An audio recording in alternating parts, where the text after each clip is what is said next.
Жанғожа мен Есет батырлар бастаған көтерілістердің қандай себептері болды? Көтерілістердің атақты шайқастары қайда болды? Көтерілістердің жеңілуінің себептері қандай? Олардың тарихи маңызы қандай? Осы сұрақтарға жауап іздейік. Жанғожа мен Есет батырлар бастаған көтерілістердің қандай себептері болды? 19 ғасырдың ортасында Ресей үкіметі оңтүстік Қазақстанды отарлай бастады. Сырдарияның төменгі ағысы, Өзтүрт, Маңғышлақтың оңтүстігі Хиуа хандығының бақылауында болды. Ал Ұлы жүздің көп бөлігі және Орта жүздің оңтүстіктегі кейбір тайпалары Қоқан хандығының езгісінде болды. Осындай оқиғалар Жанғожа Нұрмұхаметұлы мен Есет Көтібарұлы бастаған көтерілістердің шығуына себеп болды. Жанғожа Нұрмұхаметұлы сыр бойындағы қазақтардың Хиуа және Қоқан хандықтарының езгісі мен Ресей отаршылдығына қарсы ұлт-азаттық көтерілістің басшысы болды.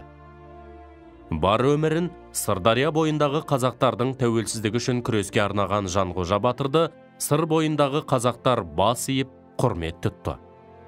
Атақты ғалым, қоғам қайраткері, тарихшы ғалым Мұхамеджан Тынышбаев Жанғожа батыр туралы барлық 300-ге ортақ батыр әрі би, қазақтардың бостандығы жолындағы атақты күрескер Жанғожа батыр орыстарды да, хиуалықтарды да, қоқандықтарды да мойындамады деп жазды. Көтерілістердің атақты шайқастары қайда болды?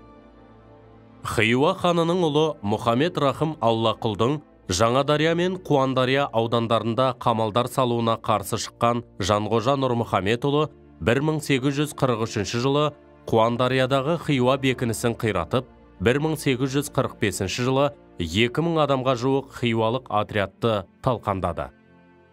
Жанғожа әскерінің күшімен Жаңақала бекінісі алынды.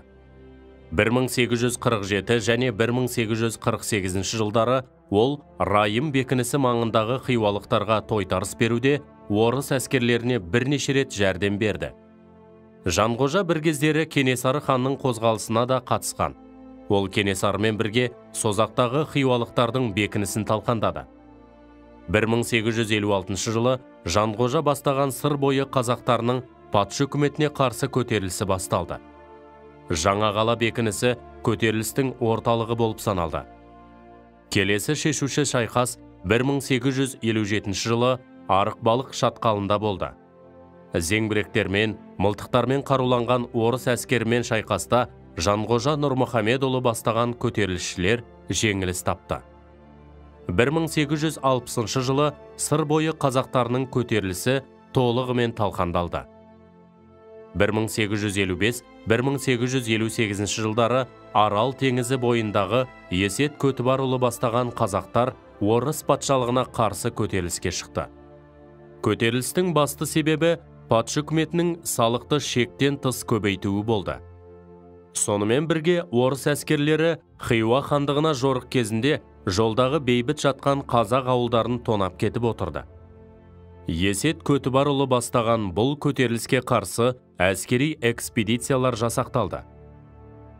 Қазақтар күші тең емес шайқастарда жеңілген Есет батыр Орынборда патша билігін мойындауға мәжбүр болды.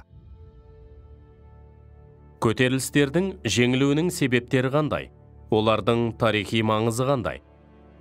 Жанғожа батыр мен Есет батыр бастаған екі көтерілісте Ресейдің отарлау саясатына және көрші ортазиялық мемлекеттердің езгісіне қарсы бағытталды. Есет пен Жанғожа кіші жүздің шекті руын басқарды. Жаугершілік заманда Есет үнемі Жанғожаға көмектесіп отырған. Жанғожа мен Есет бастаған екі көтерілісте жеңіліске ұшырады. Оның басты себептері біріншіден Бақайшығына дейін қаруланған Ресей үкіметіне қарсы тұра алмауы, екіншіден жергілікті сұлтандар мен ру басыларының сатқындығы еді. Екі көтерілісте сипаты жағынан ұлт-азаттық мазмұнға ие болды. Себебі көтерілісте азаттықты аңсаған, отаршылдық қысымнан зардап шегіп, тығырыққа тірелген халық өз көсемдерінің бастауымен отаршылдық бұғауға қарсы күресті. Ел басына қара бұлт төнген алмағайып заманда Жанғожа мен Есет сынды алып батырларымыз халық қорғаны бола білді.